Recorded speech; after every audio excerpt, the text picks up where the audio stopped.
à tout le monde. Alors, je vous retrouve ce soir pour le Facebook Live. Finalement, je le maintiens. Euh, donc, le sujet de ce soir, c'est les moments musicaux de la cérémonie. J'ai préparé une présentation sur le sujet. Et si vous avez des questions en cours, n'hésitez pas à les poser. Je suis Claire Bay, donc c'est moi qui tiens le blog Une belle cérémonie. J'ai célébré beaucoup de mariages en tant qu'officiante. Et comme toujours, c'est seulement sur la base de mon expérience et de mon approche que je présente ces sujets et que je réponds aux questions. Je regarde, voilà. Je vais commencer à vous raconter un petit peu ce que j'ai préparé et n'hésitez pas à poser vos questions au fur et à mesure.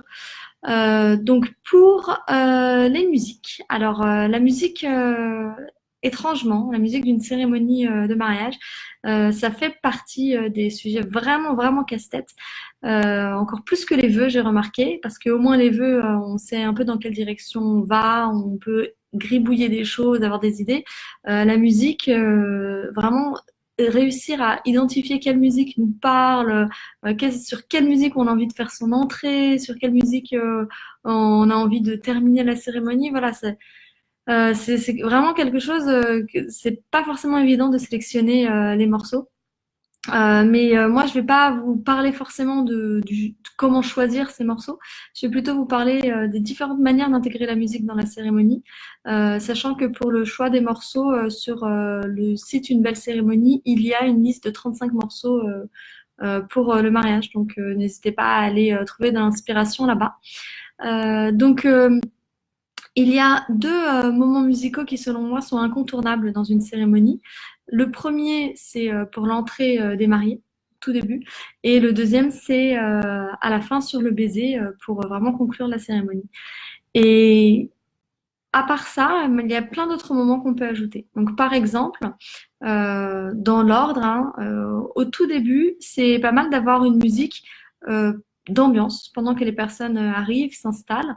Ça permet de mettre une certaine atmosphère.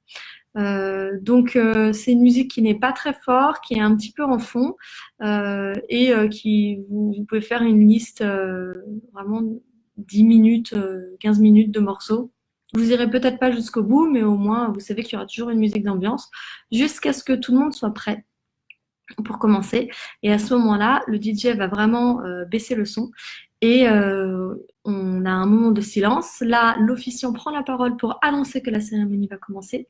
Et à ce moment-là, on peut avoir du coup on va vraiment rentrer dans la musique qui a été choisie pour la cérémonie. Donc, c'est-à-dire euh, la musique de donc au début l'entrée du cortège, s'il y en a un.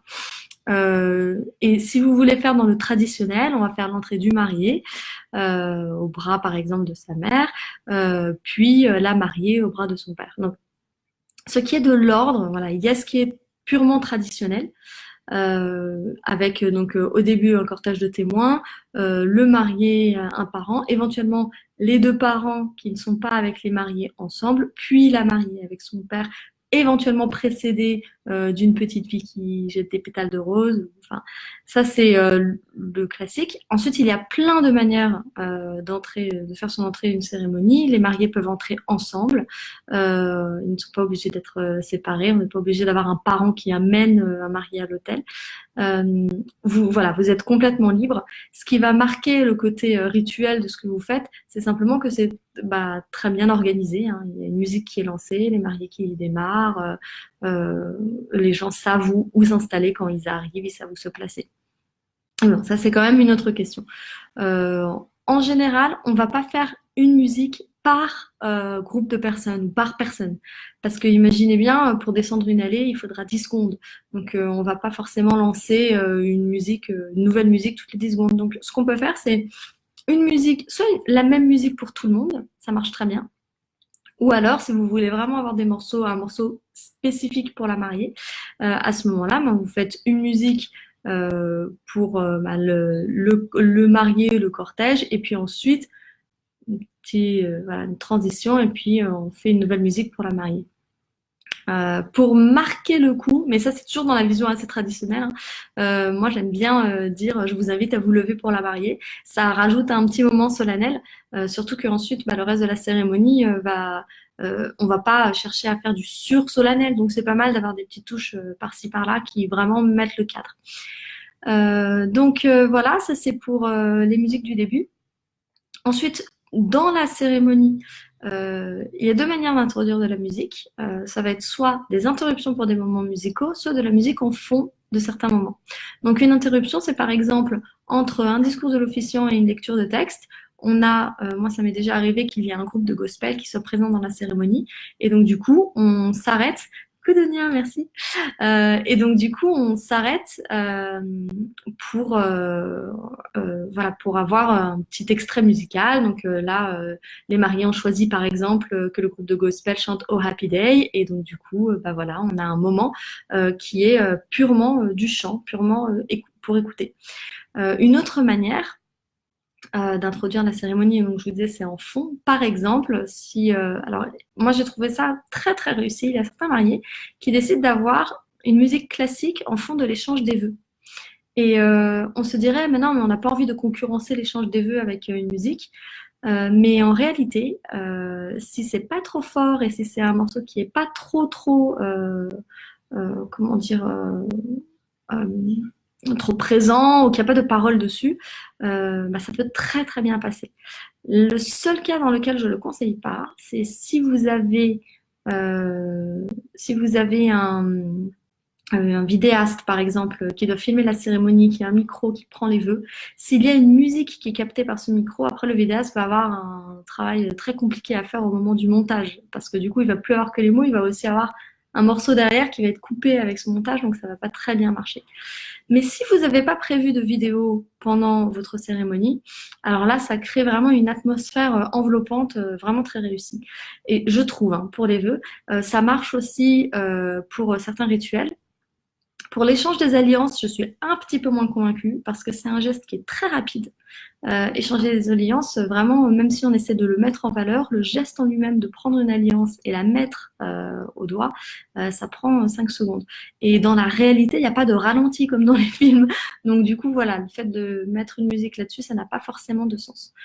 Voilà, ça c'est pour la musique pendant la cérémonie. Et ensuite, il y a la musique à la fin de la cérémonie. Et à la fin de la cérémonie, ça va être moi je conseille plutôt un morceau festif pour vraiment, bah, ça lance la fête en fait, ça lance la célébration.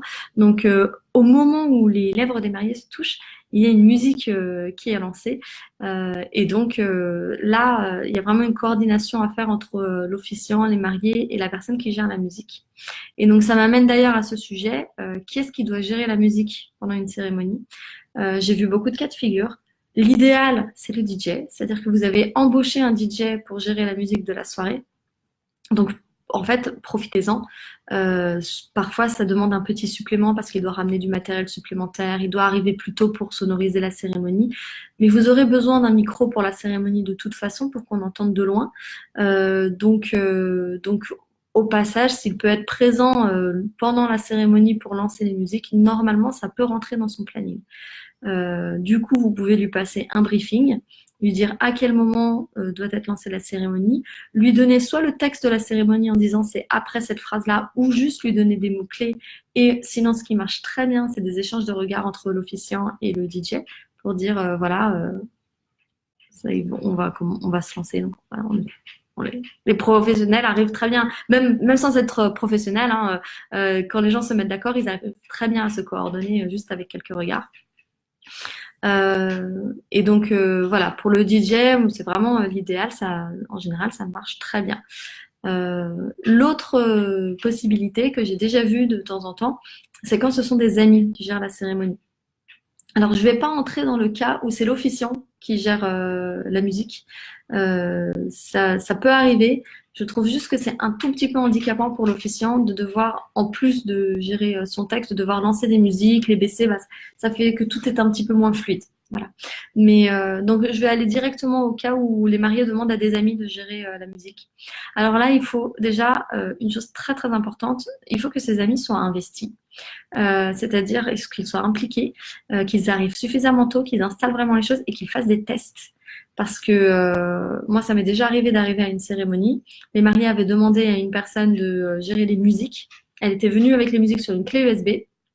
Et en fait, la sono ne pouvait pas prendre en charge les clés USB. Donc, non, je me souviens, elle était venue avec la musique sur son téléphone et la sono ne pouvait pas être branchée à son téléphone. Donc, heureusement, j'avais mon ordinateur, ma 4G et une clé USB. Et donc, j'ai retéléchargé les morceaux 15 minutes avant la cérémonie pour qu'on puisse les avoir sur une clé qui, elle, pouvait rentrer sur la sono, en l'occurrence. Donc il faut vraiment faire ces tests, hein. Il faut prendre le temps, il faut arriver plus tôt.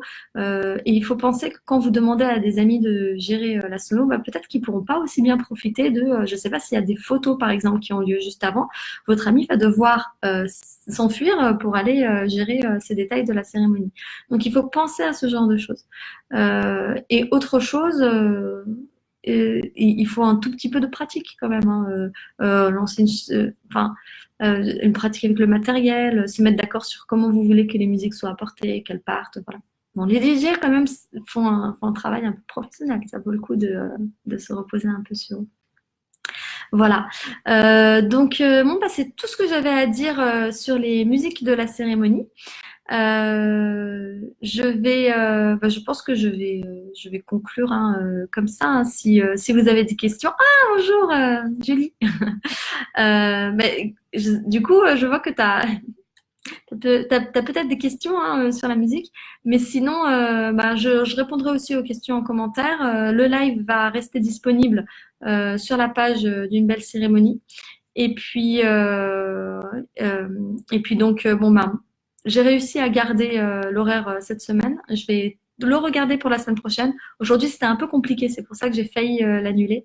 Mais voilà, la semaine prochaine, 20h15, je referai un sondage dans la semaine pour savoir quel sujet vous intéresse. Et donc, je vous souhaite, coucou tout le monde, une très bonne soirée et à bientôt.